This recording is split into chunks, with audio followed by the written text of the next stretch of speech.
বায়ান্নর দিনগুলি গল্পের প্রধান চরিত্র বঙ্গবন্ধু শেখ মুজিবুর রহমান। 1952 সালের ভাষা আন্দোলনের সময় বঙ্গবন্ধু জেলে বন্দী ছিলেন।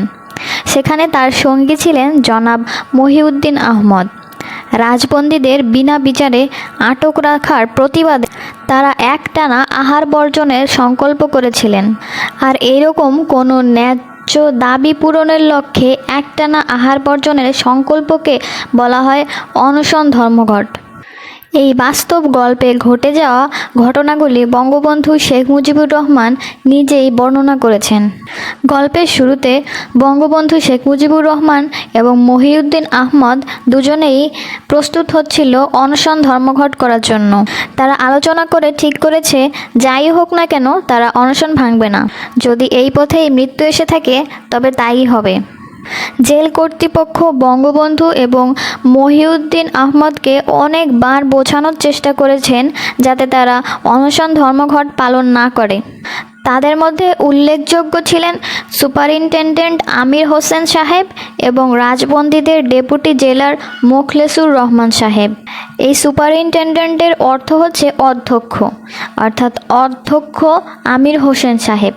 বঙ্গবন্ধু এবং মহিউদ্দিন তাদেরকে বোঝানোর চেষ্টা করলো আমরা আপনাদের জন্য অনশন করছি না, মানে আপনাদেরকে বিরোধী পক্ষের লোক ভেবে বা শত্রু ভেবে আপনাদের বিরুদ্ধে যে অনশন করছি সেটা না। আসলে সরকার আমাদেরকে বছরের পর বছর বিনা বিচারে আটকে রাখছে, এজন্য তার প্রতিবাদ করার জন্য অনশন ধর্মঘট করছি। এতদিন জেল খাটলাম, আপনাদের সাথে আমাদের মনোমালিন্য হয় নাই, কারণ আমরা জানি যে সরকারের হুকুমেই আপনাদের চলতে হয়। গল্পের পরের পার্টে বলা হয় 15ই ফেব্রুয়ারি সকালবেলার ঘটনা। অনশন ধর্মঘটের ব্যাপার নিয়ে একটু কথা বলার আছে। এরকম কিছু বলে বঙ্গবন্ধুকে জেল গেটে নিয়ে যাওয়া হয়। বঙ্গবন্ধু জেল গেটে পৌঁছে দেখে একটু পরে মহিউদ্দিনকেও একই কথা বলে নিয়ে আসা হয়েছে। অর্থাৎ মহিউদ্দিনকেও বলা হয়েছে অনশন ধর্মঘটের ব্যাপার নিয়ে কিছু আলোচনা করবে তার সাথে।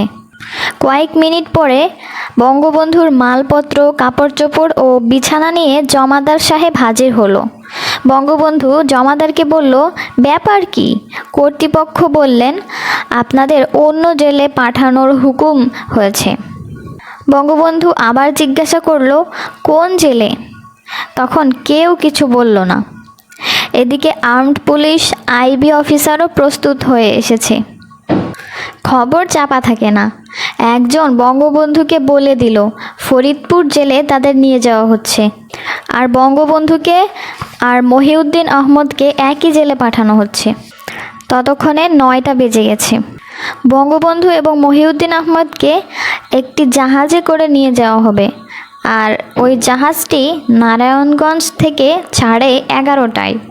এরকম হুট করেই যদি বঙ্গবন্ধু আর মহিউদ্দিন আহমদকে নিয়ে যাওয়া হয় তাহলে কেউই জানতে পারবে না তাদের কোথায় নিয়ে যাওয়া হচ্ছে, অর্থাৎ কোনো জনগণ জানতে পারবে না তাদেরকে কোথায় পাঠানো হচ্ছে।